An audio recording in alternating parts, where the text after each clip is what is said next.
Said, Josh Healy, you are on deck. But right now, I need you guys to keep it going right now for Ittai from Hawaii. Give it up, give it up, give it up.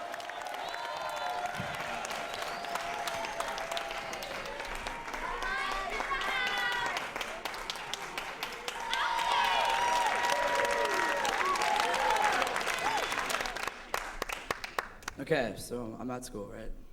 It's period E. 11:43. Class started at 11:38, so calculate that, I'm 5 minutes late. I walk to my assigned seat and sit down casually when my teacher calls me. He says, "You need to read a book for the first 15 minutes of class. It's part of the No Child Left Behind assessment of the stage has passed."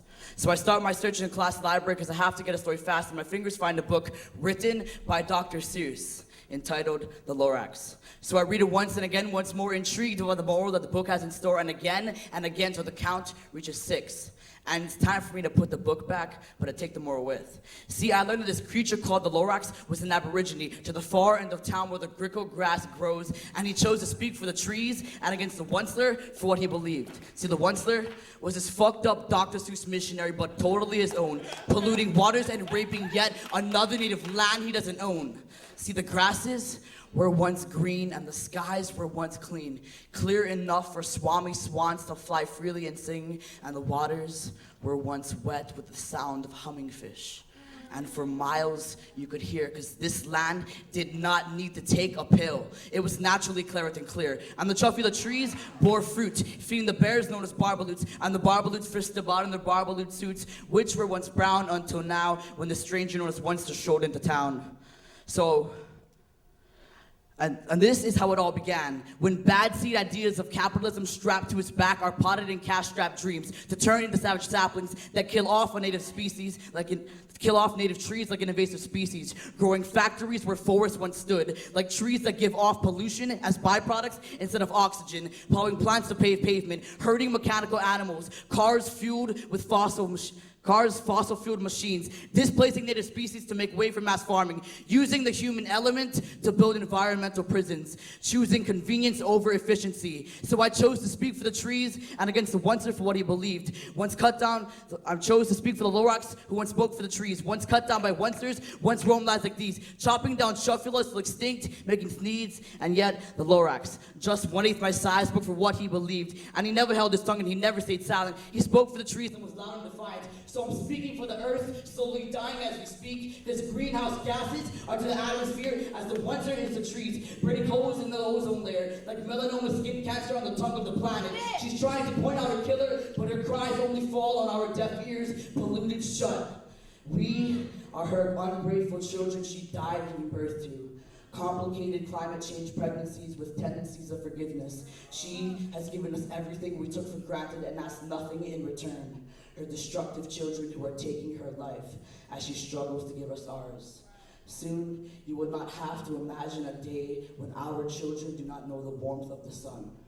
Only dream of drawing orange and yellow circles in the background of wide horizons of what we used to be. The earth used to love us. She wrote hymns in the wind, comforted whisper songs, and slow dance with the tide. And I promise I would give every blood I have in this body for every gallon of hers, if only it would save her. Oil wells we drilled dry, and I would cry bodies of water beds for every tear that she shed, if only it would save her.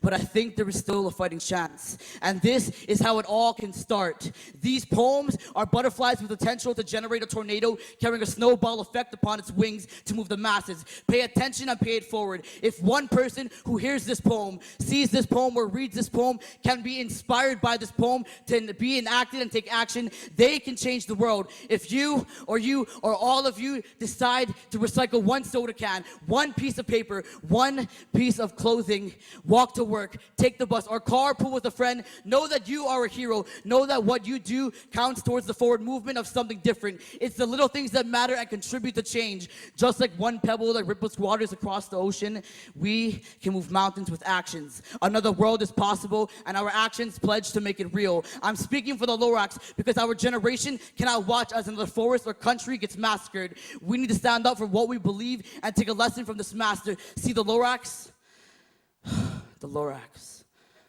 I'm speaking for him who once spoke for the trees, who now in my soul has found a good home, and I'll continue to speak even if I'm alone.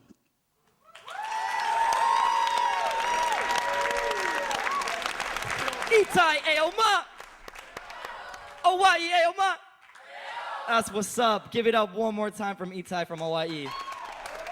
I also want you to give it up for You Speaks, who's put this whole festival on and put this event together in collaboration with ICLEI, with the Sundance Preserve.